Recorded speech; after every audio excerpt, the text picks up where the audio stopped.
আমরা 25শে মে থেকে 1 জুন পর্যন্ত 7 দিন ব্যাপী কর্মসূচি, এই 7 দিন ব্যাপী কর্মসূচি আমরা গ্রহণ করেছি।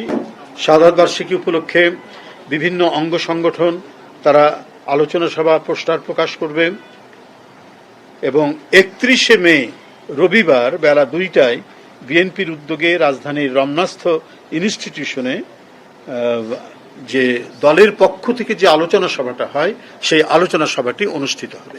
এটি 31 তারিখে বেলা 2টার সময়। আমরা একদিন পরে এটা রেখেছি, কারণ 30 তারিখের আগের দিন হচ্ছে ঈদের পরের দিন, তো সেই কারণে আমরা এটা রাখিনি। কারণ ঢাকা থেকে অনেকেই দেশের ঢাকার বাইরে চলে যাবেন, গ্রামের বাড়িতে যাবেন, এই কারণে আমরা 31 তারিখে এটা রেখেছি।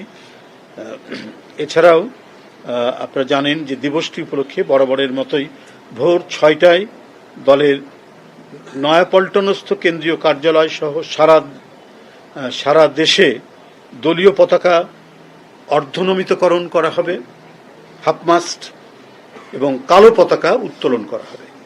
ওই দিন অর্থাৎ 30শে মে ভোর 6টায় নয়াপল্টনস্থ কেন্দ্রীয় কার্যালয়ে দলীয় পতাকা অর্ধনমিতকরণ ও কালো পতাকা উত্তোলন করা হবে।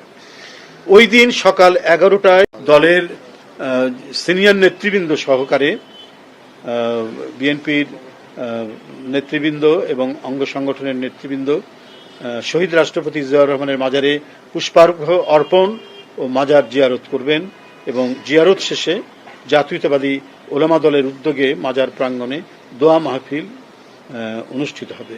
আমরা প্রত্যাশা করছি প্রধানমন্ত্রীর নেতৃত্বে, দলের চেয়ারম্যান তার নেতৃত্বেই সকাল 11টায় আমরা মাজারে যাব। আমরা তার সাথে আলোচনা করে আমরা জিনিসটা ফিক্স করব যে উনি যাবেন। বরাবরই উনি যান, যেহেতু দেশে ফিরে এসছেন, তার নেতৃত্বে যান।